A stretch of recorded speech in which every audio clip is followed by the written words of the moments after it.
सोचिए, एक police head constable का बेटा मुंबई की तंग गलियों से निकलकर दुनिया के सबसे खतरनाक अपराधियों में से एक बन जाता है। आज हम डी कंपनी और उसके सरगना दाऊद इब्राहिम की कहानी को परत दर परत खोलेंगे।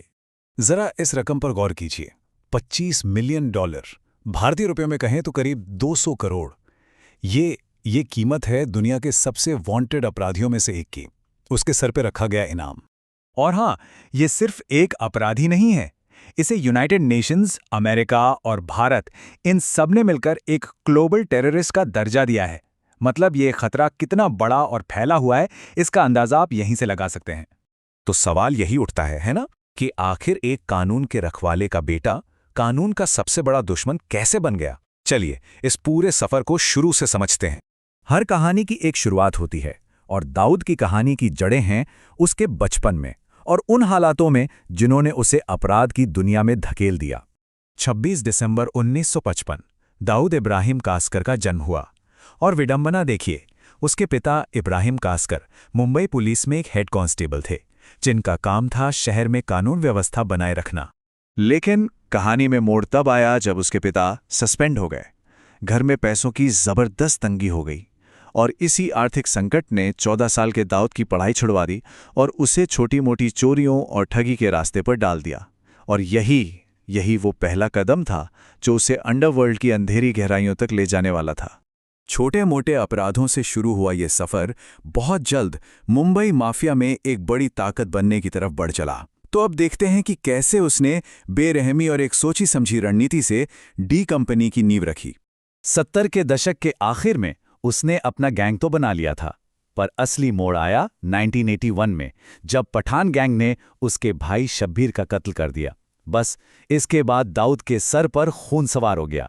1984 में उसने बदला लेने के लिए खुद समद खान को 19 गोलियां मारी और 1986 तक पठान गैंग के एक एक बड़े आदमी को रास्ते से हटाकर उसने मुंबई अंडरवर्ल्ड पर अपनी बेताज बादशाहत कायम कर ली।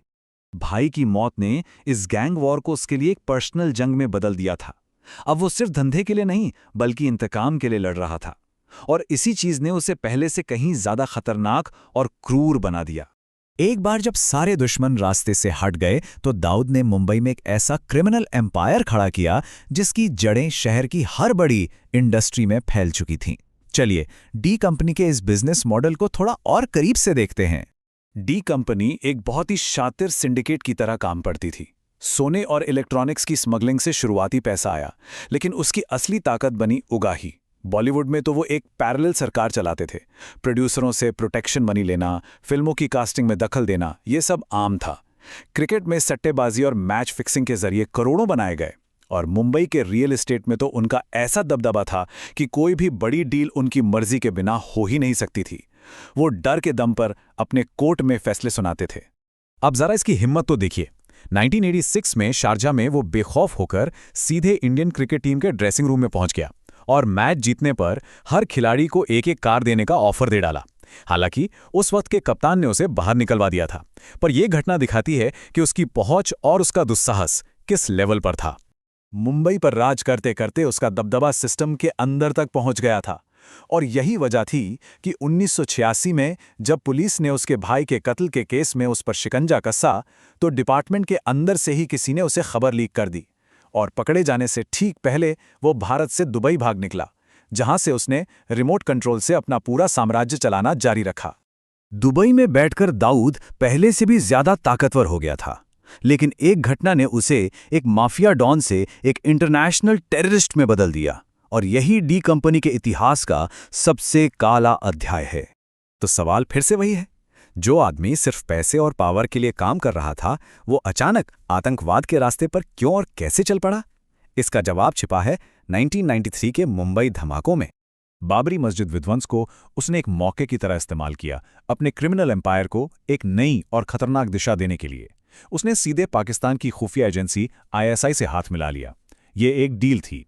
ISI को भारत में आतंक फैलाने के लिए एक जमीनी नेटवर्क चाहिए था, और दाऊद को चाहिए था बदला और सरकारी प्रोटेक्शन। ISI ने RDX जैसे घातक विस्फोटक और ट्रेनिंग दी, और डी कंपनी ने अपने स्मगलिंग नेटवर्क का इस्तेमाल कर उन्हें मुंबई पहुंचाया। 12 मार्च 1993 को इसी गठजोड़ ने मुंबई को एक के बाद एक 12 धमाकों से दहला दिया, जिसमें 257 बेगुनाह लोग मारे गए। इन धमाकों के बाद दुनिया भर में हड़कंप मच गया। अब दाऊद दुबई में भी महफूज नहीं था और वहां से भागकर सीधा पाकिस्तान पहुंच गया, जहां आईएसआई और पाकिस्तानी सरकार ने उसे पूरी सुरक्षा दी और यहीं से उसके क्राइम सिंडिकेट का एक नया और भी खौफनाक दौर शुरू हुआ। पाकिस्तान में बैठकर डी कंपनी अब सिर्फ मुंबई का कोई अंडरवर्ल्ड गैंग नहीं रह गई थी।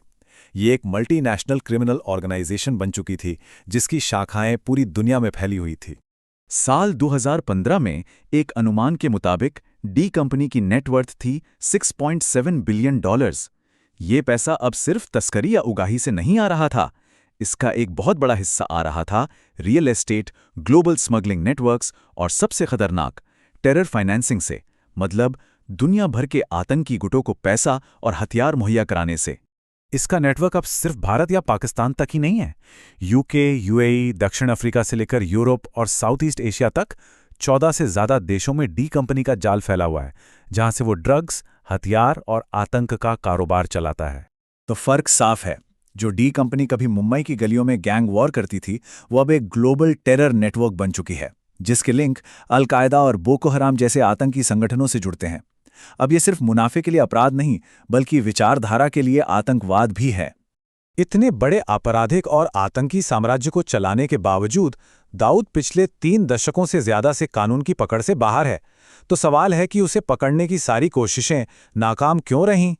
भारत की खुफिया एजेंसियों से लेकर इंटरपोल तक दुनिया की लगभग हर बड़ी एजेंसी उसकी तलाश में है। लेकिन कहा जाता है कि पाकिस्तानी प्रोटेक्शन, लगातार बदल के हुलिये और पहचान के दम पर वो आज तक किसी के हाथ नहीं आया है। तो आखिर में सवाल बस यही रह जाता है, लगभग 70 साल की उम्र में क्या दाऊद इब्राहिम, जिसने एक क्राइम सिंडिकेट को एक ग्लोबल टेरर ऑर्गेनाइजेशन में बदल दिया, कभी अपने किए गए हजारों गुनाहों की सजा पाएगा? इसका जवाब शायद वक्त के पास ही है।